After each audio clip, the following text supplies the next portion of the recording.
जब मोदी पढ़ लेते हैं अखबार तब राहुल की खुलती है नींद। 20 सालों से एक ही रूटीन कर रहे फॉलो।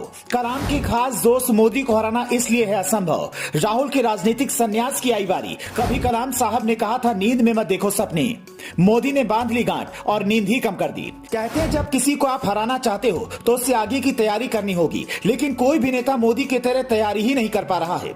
कलाम साहब कहते हैं कि सपने वो नहीं होते जो आप नींद में देखते हैं, बल्कि सपने वो होते हैं जो आपको सोने ही ना दें। मोदी और कलाम साहब के बीच दोस्ती का रिश्ता है और पीएम मोदी ने उनकी बातें ऐसी गांठ बांधी कि जो सपना देखते हैं उसे पूरा होने के लिए रात रात भर जगते हैं।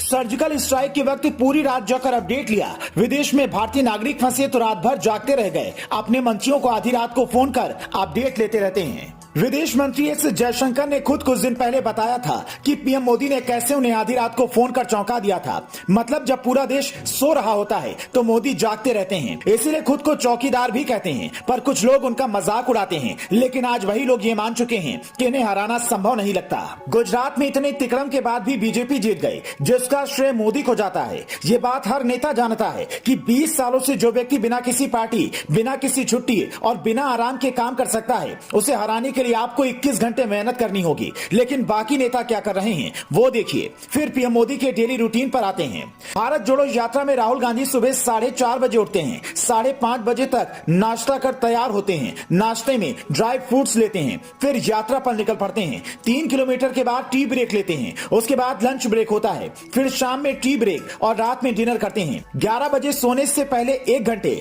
राहुल गांधी पढ़ाई करते हैं। मतलब राहुल गांधी 5.5 से 6 घंटे की नींद लेते हैं। हर चुनाव के बाद ब्रेक पर जाना उनकी आदत है और लगातार 20 घंटे कभी उन्हें काम करते किसी ने देखा नहीं।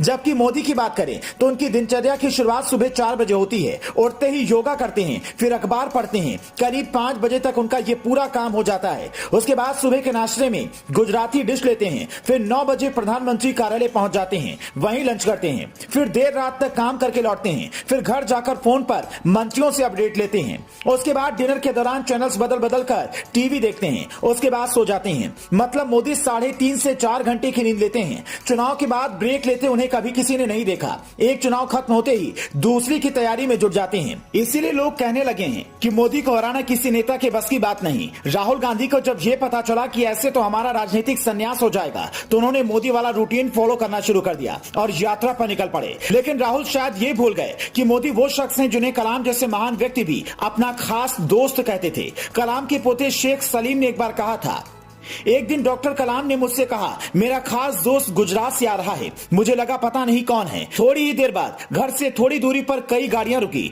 गुजरात के तत्कालीन मुख्यमंत्री नरेंद्र मोदी पैदल चलकर आगे आए और फिर डॉक्टर कलाम से मिले। प्रधानमंत्री बनने के बाद डॉक्टर कलाम साहब ने बधाई देते हुए कहा था, साल 2020 तक भारत के विकास का लक्ष्य पूरा होना चाहिए। लेकिन अपने सपने को पूरा होते देखने से पहले ही साल 2017 में कलाम साहब ने दुनिया को अलविदा कह दिया। जिसके बाद पीएम मोदी ने रामेश्वरम में उनकी याद में बने मेमोरियल का उद्घाटन किया और कहा, देश कलाम साहब के बताए रास्तों पर चलता रहेगा। Bureau report, news flash.